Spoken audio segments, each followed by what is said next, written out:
We have a lot of news to get through this week. A lot happened in the world of wrestling. We're going to start in WWE, kind of, as they announced on SmackDown that Impact Champion, and yes, they said Impact Champion, Mickie James will be entering this year's Royal Rumble. Now, this is obviously WWE's first foray into the so-called Forbidden Door, as they have been loath to mention any other promotion pretty much ever, with the occasional exception of a New Japan IWGP reference. So this is a pretty big deal. James, if you could take a break from your Carvel and get into this, I'd love to hear what you have to say. First of all, I resent the fact that you think I can't do both. Second of all, so good. Second of all, I am beyond excited. I'm beyond hyped for the Women's Rumble. The big one out of the way, yes, the Forbidden Door being cracked open even a little bit between any company in WWE always feels like a gigantic deal just because it doesn't really ever happen that often. The last time I think WWE acknowledged another company in a scripted way was when Kurt Angle mentioned TNA, even though they were already Impact, in a segment with Kevin Owens and Sami Zayn. And the time before that I would say is of any value is when Jushin Thunder Liger, New Japan legend, came over and wrestled a match against Tyler Breeze at NXT. But it's both of those felt, in the grand scheme of things, WWE things. They didn't make a big deal about the New Japan of it all. They made the TNA reference as like a joke, a jab at the company. But now this is big. This isn't just Mickie James, an Impact star, coming over. This is Mickie James, the Impact Knockouts champion, who there's a good possibility she'll be coming to the ring with the Impact Knockouts belt. There's a reason Impact still has the belt on her. She could have lost it this last week to Deonna Purrazzo. So I know that there was a deal put in place between the two companies. I don't know what that's going to entail, but it happened. It is happening. And in some small way, a new chapter in this Forbidden Door era is being written. And Scott D'Amore, who is a big deal with Impact, who does a lot of their behind the scenes and is an on-screen role, he tweeted, Impact is sort of the nexus of this Forbidden Door era. We've seen Impact working with AEW, with New Japan, with now WWE, at their NWA. NWA at their Hard to Kill pay-per-view this last weekend. They had a major Ring of Honor presence. They had the Ring of Honor champion. They had Ring of Honor commentators. They had a Ring of Honor invasion with some of their talent.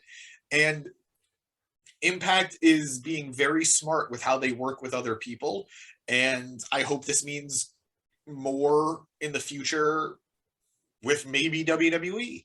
And I don't want to bury everyone else that was announced. I'm super excited to see the Bella Twins coming back because, hey, the tag team division has no division. Like, it's just the champions. The Bellas are back. Yay.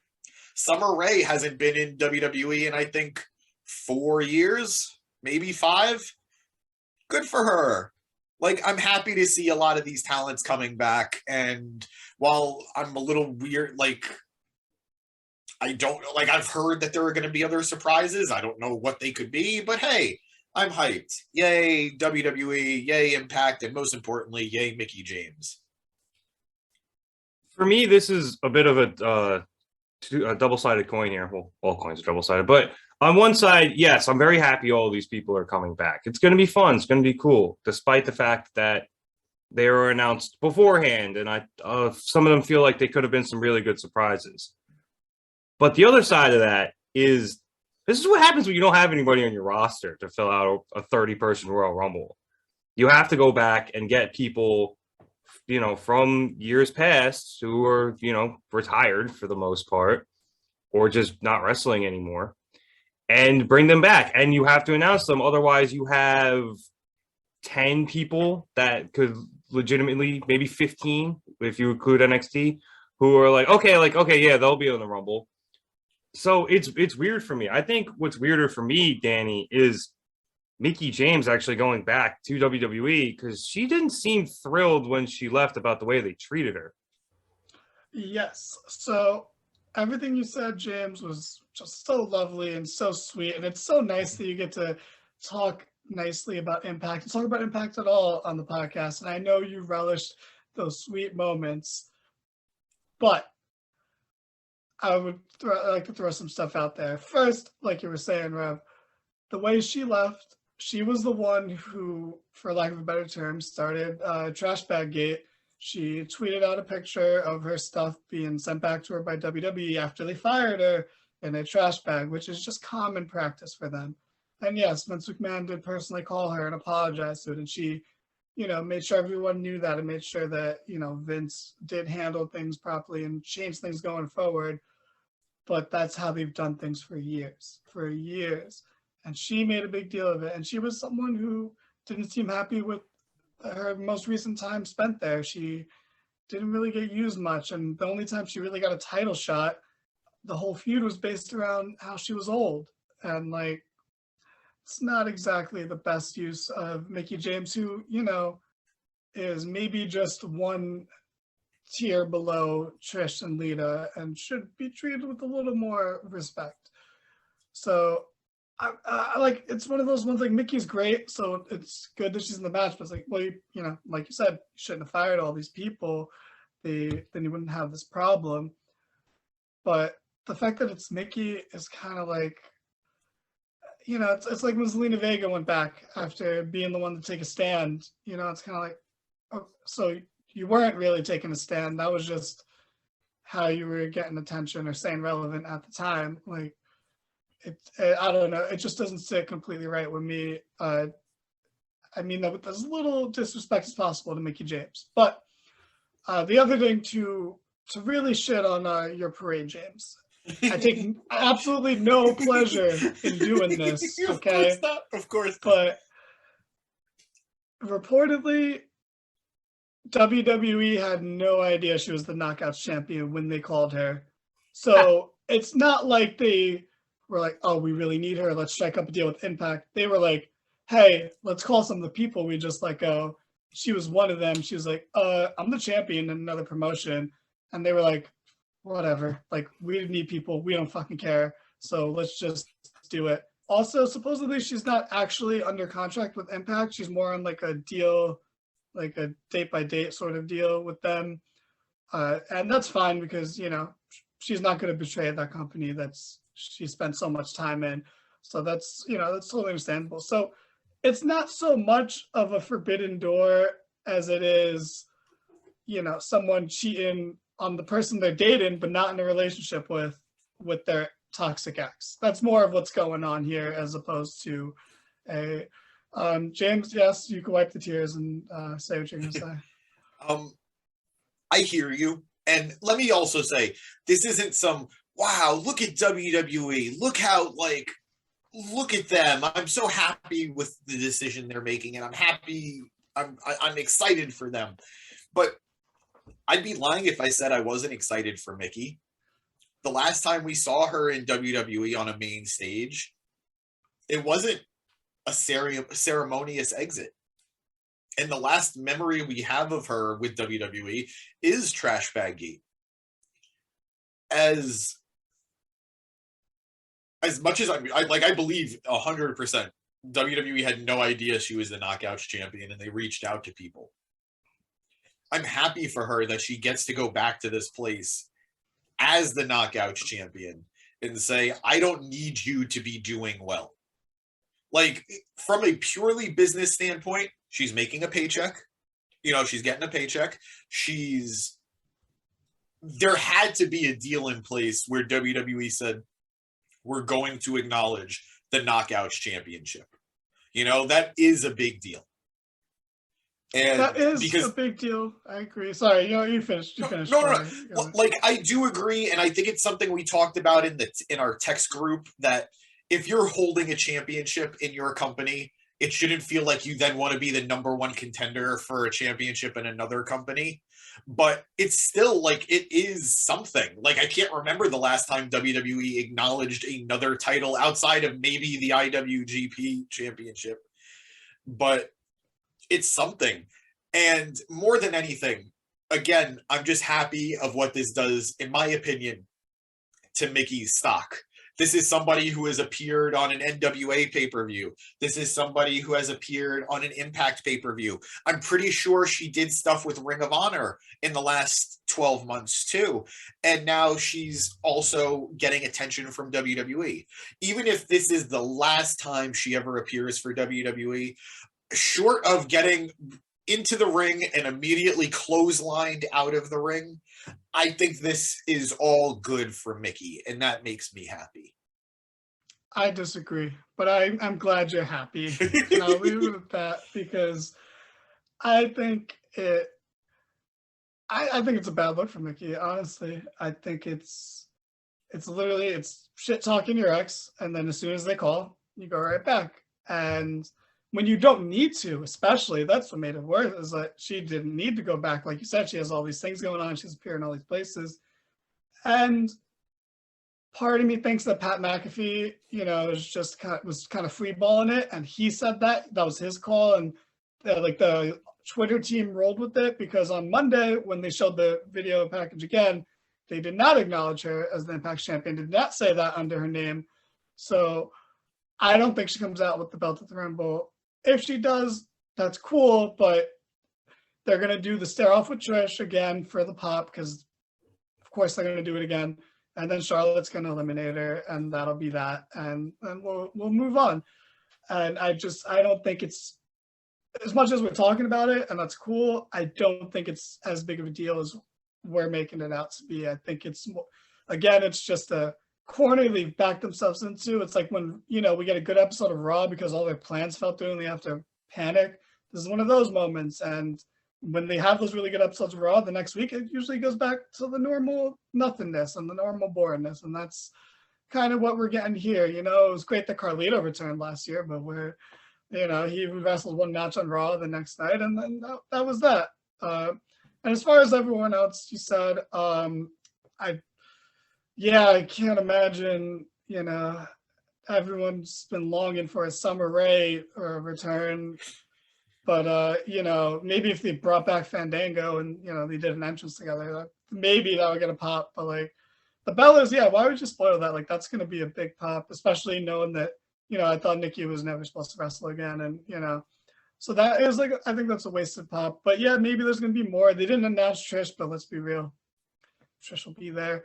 And, I'm still, like I said in my predictions, Paige. It's all about Paige. And you know what? If she's back, I want her to win, and I take back everything I said about anyone else winning. But we'll see. We'll see how this Rumble plays out. Yeah, if Paige can get cleared, I mean, that'd be big. And I'd be here for her winning. I still think if Bayley's back, I think Bayley wins. Although I know James wouldn't be overly thrilled about that. He would hate it, he said. But moving on. We don't have time for this, James. We Damn gotta move it. on. I like you, Bayley. I do. I'm a hugger. I have the shirt. It got me in trouble once. Were you in a school with children? I don't know if this is a story for the pod. It did not involve children. He wasn't up. No. It did not involve children or a school, but this might be the first segment on Pod After Dark. We'll talk about it later. Okay. Look, all I know is, from what I could tell, Mickie James left because of a trash bag and came back because of a cash bag. So she's back. I love that. I love that. Thank you. That. That was, I'm sure you put some time into that, and I appreciated it. Well, I had the last 15 minutes of you guys arguing over her to figure it out. So thank you. But no, but seriously, I think, because James, she's signed to NWA, correct? She's not. I don't know if last I remember hearing, she doesn't have an exclusive deal with anybody. She is a free agent who does behind the scenes stuff for NWA, and in turn, that makes her an on screen role, gives her an on screen role.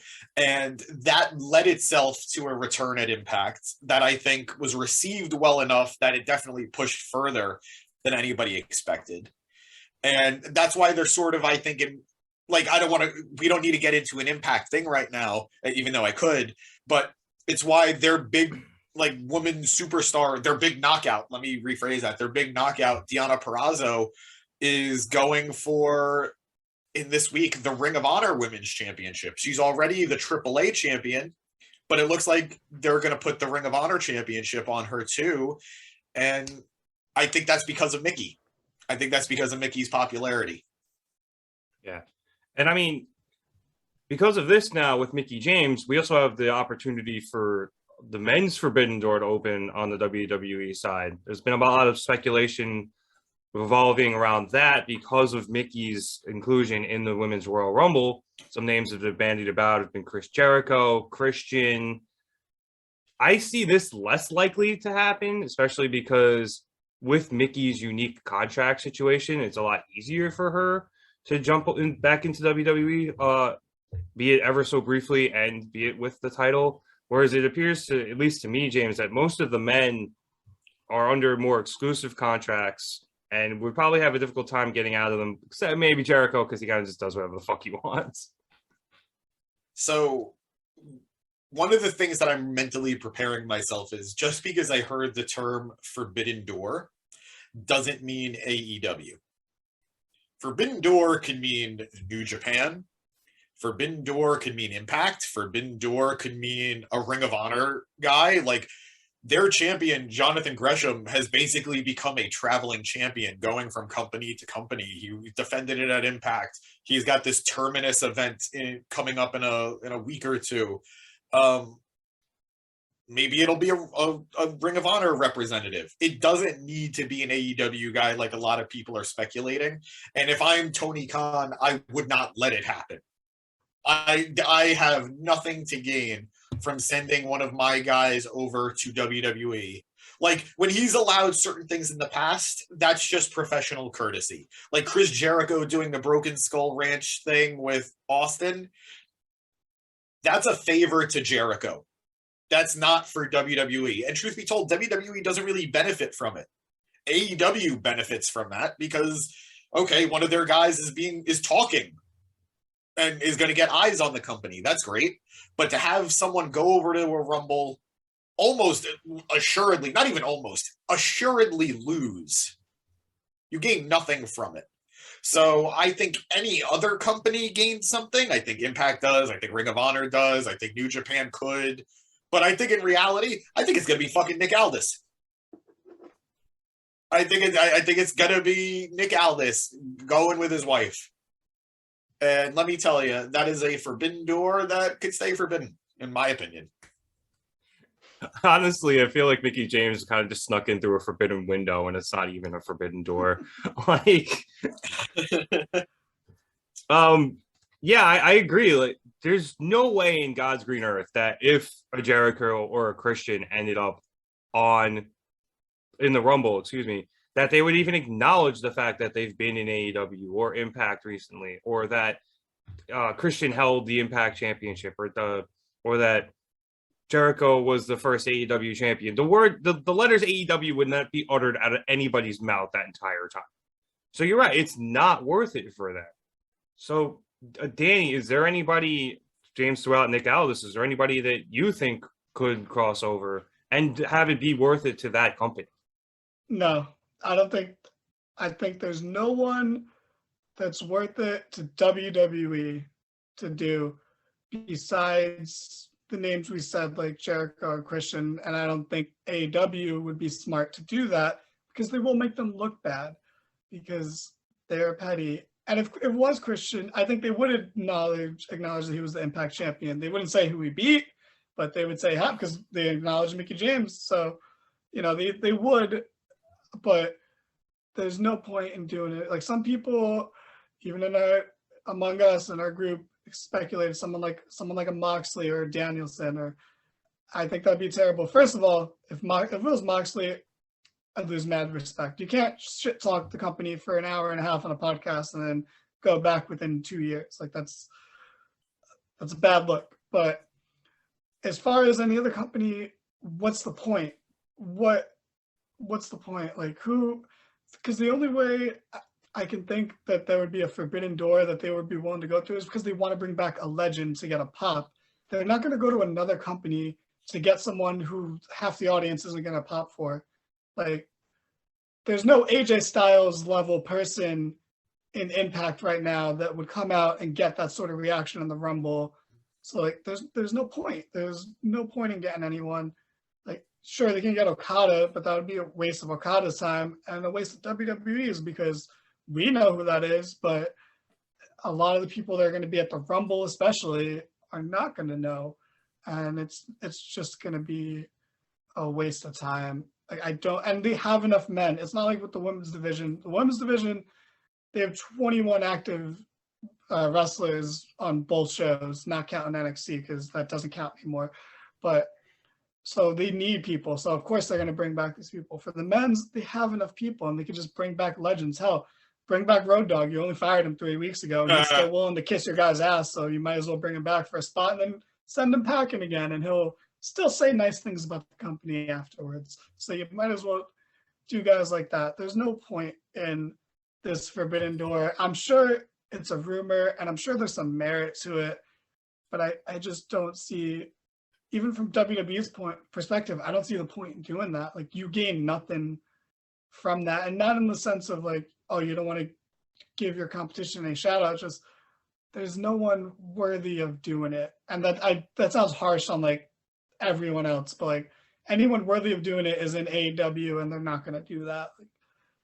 And I wouldn't like it. Even if it was someone like Bryan Danielson who left on good terms, like you just left and you've been there when you were there. They treated you like shit in the Rumbles. Like we all remember 2015, like that wasn't that long ago. That was the downfall of James's favorite wrestler. Like they're not going to treat him well. Just there's no one I'd like to see, and I don't see the point in doing it for the men. With the women, they don't really have a choice. With the men, they have plenty of choices. So why do it? Yeah, James, this Aldis thing is actually a bit intriguing to me. Do you think they would acknowledge the NWA title? I don't know if he has it, but as much as Vince McMahon seems to hate his son-in-law, I think Triple H's love for the NWA. I mean, I don't know if you know this, but apparently Triple H has the original NWA World's Championship in his office. Like, I think he loves that company, or what that company was. And I think the truth is, no disrespect to anyone in NWA, I don't think the NWA is in any shape, form, reality in this multiverse a threat to WWE.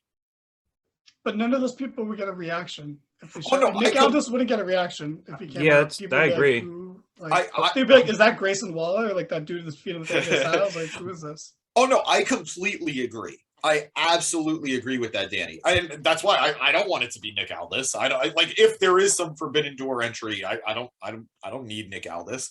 But if NWA were to put the title back on Nick Aldis and Nick Aldis came down in the Rumble as the NWA World's Champion, does that do anything for NWA?